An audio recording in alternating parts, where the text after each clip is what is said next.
दिवसापूर्वी मी आमच्या गळ्यातलं मंगळसूत्र कुठे ठेवलं होतं याला मला माहीतच नाही. मी पुष्कळ शोधलं पण ते काही मला सापडलं नाही. तर मी माझ्या मुलींना माझ्या मिस्टरांना सांगितलं मी मंगळसूत्र कुठे ठेवलं आहे तुम्हाला मिळत नाही. ते मला बोलले आपण प्रार्थना करतो ना कशाला घाबरतो कुठेतरी असतात कुठेतरी सापडेल तो. मुलीला सांगितलं ती पण तशीच सांगायला लागली का माझ्याकडे बरेच दिवस झाले एक कामवाली आहे तिला पण मी सांगितलं तुला कुठे काय सापडलं आहे का. ती म्हणाली नाही ना काय सापडलं ती मला आणून द्यायची. ती मला म्हणाली माझ्यावर विश्वास आहे ना. हो का मी सांगितलं तुझ्यावर विश्वास आहे म्हणजे मी माझं घर टाकून तुझ्यावर जात आहे तू काही घाबरू नको नाही मिळाला तरी चालेल. माझी मुलगी मला एक मोठी संधी आई तिला काहीच बोलू नको कारण ती तशी नाही आहे. हो मी सांगितलं तिला आधी सांगितलं तू घाबरू नको कुठेतरी असेल तर मिळेल. ती म्हणाली मी प्रार्थनेला जाते मी संघटनेमध्ये मी तिकडे सुद्धा तुझ्या मंगळसूत्रासाठी प्रार्थना करते. गेले 15 दिवस झाले तरी सुद्धा मिळत नाही. समंतोनीकडे सगळ्या मावळ्यांकडे प्रार्थना केली आणि एक दिवस काय झालं तर मी ती डबी उघडली पुष्कळ उघडली पण मी आतमध्ये काय मी बघितलंच नाही. तर आतमध्ये काय रोजरी दिसायची एक दिवस आताच गेल्या आठवड्यामध्ये मी रोजरी उचलली तर माझा मंगळसूत्र त्या रोजरीमध्ये सापडला. ते म्हणजे आपली श्रद्धा प्रभूवर केवढी आहे हे प्रभू सुद्धा पाहत असतो. हालेलुया. Praise the Lord.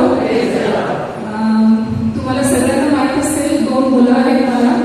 आता माझी बालकी जी आहे ती 10वीत आहे. तर तिला मी ट्युशन क्लासला घातलं होतं. ती थोडी लांब होतं म्हणजे अगरवाल तिकडे ती सायकल घेऊन जायची पण खूप लांब होतं पण ती थोडंसं कुरकुर करायची. तर सिद्धी पण आहे त्यामुळे मी तिला विचारून त्या क्लासमध्ये घातलं होतं कारण 9th स्टँडर्डमध्ये मी 3 क्लास बदलले होते तिच्यासाठी. तर मी बोली 10वी तुला याच क्लासमध्ये जायचं आहे ती हा बोलली. तर तिला मी पाठवलं तर पहिला इन्स्टॉलमेंट 25,000 मी भरले होते. मग 2 महिने झाले नंतर ती मला बोलली का एवढं लांब मला जायचं नाही आहे तर मला तर बदली करून जवळच्या क्लासमध्ये घाल. मी गेली बोलायला पण मला क्लासमध्ये मी विचारलं की एवढे पैसे मी भरू शकत नाही कारण एक इन्स्टॉलमेंट दुसऱ्या क्लासमध्ये भरले आहे. तर ती बोलली का नाही आम्ही कमी करू शकत नाही. तर मी त्या पहिल्या क्लासमध्ये जात होती तिकडे जाऊन मी तिला सांगितलं की माझ्या पोरीला आता यायचं नाही आहे तर ती आता दुसऱ्या क्लासमध्ये जाईल. तर टीचर मला तिकडची बोलली की मी बघते आता ती येऊ शकत नाही तर मी बघते थोडेसे पैसे मी तिला परत करेन. ती नंतर 1 महिना निघून गेला तर तिने काय मला फोन केला नाही आणि मला खूप लोक बोलले का एकदा पैसे भरले की परत भेटत नाही.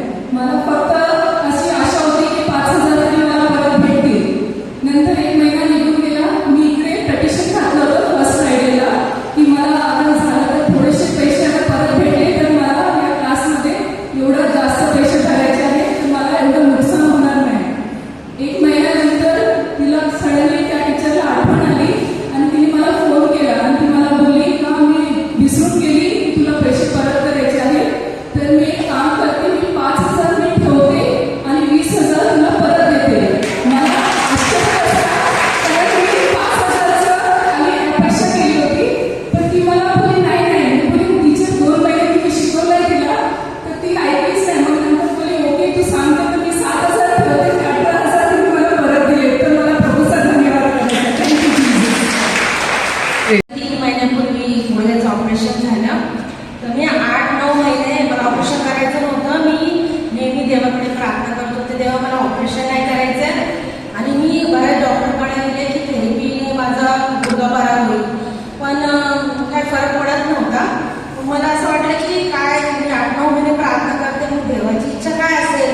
मग मी प्रार्थना केली देवा तुझी इच्छा काय आहे ना की तुझी इच्छा तू माझ्या जीवनात पूर्ण कर. तर देवाने मला सांगितलं की नाही तू एक डॉक्टरचं नाव सुचवलं की आम्ही त्या डॉक्टरला जाऊन भेटलो.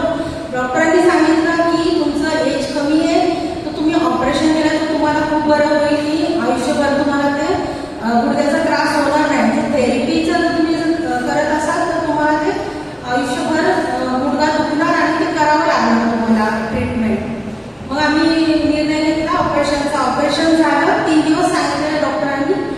हॉस्पिटलमध्ये राहावं लागेल. पण दुसऱ्याच दिवशी जेव्हा त्यांनी मला एक्सरसाइज सांगितली आणि उठून चालायला सांगितलं तर मला जमलं ते. डॉक्टरांनी लगेच सांगितलं की तुम्ही घरी जाऊ शकता. पण काय झालं, आमचं मेडिक्लेम होतं तर ते रिजेक्ट झालं. 2.5 लाखाचं बिल आलं आणि दुसऱ्या दिवशी कळलं की तुम्हाला पूर्ण कॅश भरावी लागणार, तुमचं रिजेक्ट झाले म्हणून पेपर.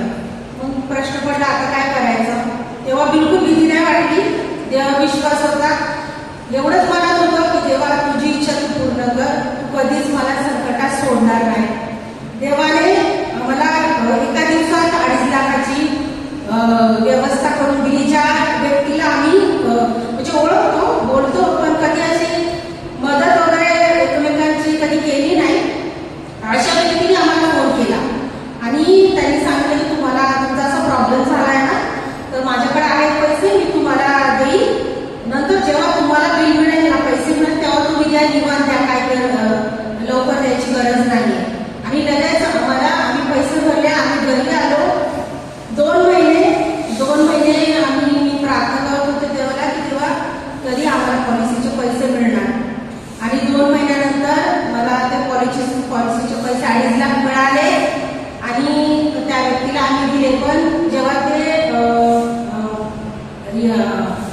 त्यांचा माणूस जो तो घरी आला होता पेपर फॉर्म भरण्यासाठी, तुम्हाला काहीच माहिती नव्हतं फॉर्मबद्दल. माझी मुलगी माझे मिस्टर सगळे करत होते, मग त्यावर मला फॉर्मबद्दल कुठले पेपर हवेत काहीच माहिती नव्हतं. आणि माझी मुलगी फर्स्ट फ्रायडेला इथे रिट्रीटला आली होती, तर तेव्हा मी तिला कॉल केला की ते सर आलेले आहेत फॉर्म भरण्यासाठी, पण मला समजत नाही कुठले पेपर द्यायचे त्यांना.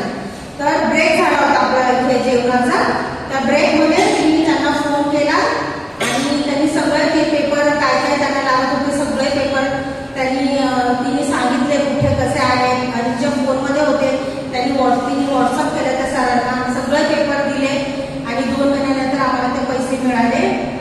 दुसरी साक्ष आहे माझ्या मुलीची, ती MBA झाली, पूर्ण परीक्षा झाली तिची. ती कामाच्या शोधात होती पण काम मिळत नव्हतं, इंटरव्ह्यू देत होती पण काही रिस्पॉन्स तिला मिळत नव्हता. पण 2 महिने ती दोघींनी माझी खूप मदत केली. म्हणजे त्या होत्या म्हणून मला काय काम करावं लागत नव्हतं, सगळ्या त्या दोघी म्हणून करत होत्या. असा विचार आला की देवा एवढं इंटरव्ह्यू देतली पण काम तिला काम मिळत नाही. आणि असं झालं की जेव्हा डॉक्टरांनी मला सांगितलं की तुम्ही बसून जेवण बनवू शकता, तर मग जेव्हा मी सुरुवात केली स्टूलवर बसून जेवण बनवायची, त्याच वेळी तिला इंटरव्ह्यूचा कॉल आला. ती इंटरव्ह्यूला गेली आणि सिलेक्ट झाली आणि ती एवढी आनंदी झाली. ती घरी येऊन मला सांगायला लागली की मला जॉईन व्हायचंय परवापासून. तेव्हा मी तिला बोलली, ती खूप टेन्शनमध्ये होती, तेव्हा मी तिला बोलली की देवाची तुझ्यासाठी काहीतरी योजना आहे, तुला उशीर होईल पण मिळेल, चांगली नोकरी मिळेल आणि वेळेत मिळेल. आणि ज्या दिवशी मी काम करायला सुरुवात केली त्याच दुसऱ्या दिवशी तिला जॉब मिळाला. त्यामुळे मी देवाचे खूप खूप आभार मानते. देवाने खूप मदत केली, विश्वास वाढला आणि मी निरंतर देवाकडे प्रार्थना करते. 3 महिने मी घरी होते, मी चर्चला आले नाही. आज 3 महिन्यानंतर मी चर्चला आले. मला खूप आनंद झाला इथे आल्यावर. आणि आता मी घरी होते तेव्हा पण मी ग्रेस मिनिस्ट्रीची प्रार्थना सोमवारची बघत होते आणि रोज घरी प्रार्थना बायबल वाचन ते करत होते. हे फक्त झाले ग्रेस मिनिस्ट्रीमुळे, कारण का प्रत्येक मंडेला इथे येऊन माझा एवढा विश्वास वाढलाय ना, त्यामुळे जेवढा वेळ मला मिळाला तेवढा वेळ मी प्रार्थना केली आणि देवाने माझी साथ सोडली नाही, देवाने माझी मदत केली. खूप खूप धन्यवाद देवाला. 5 मिनिटाचं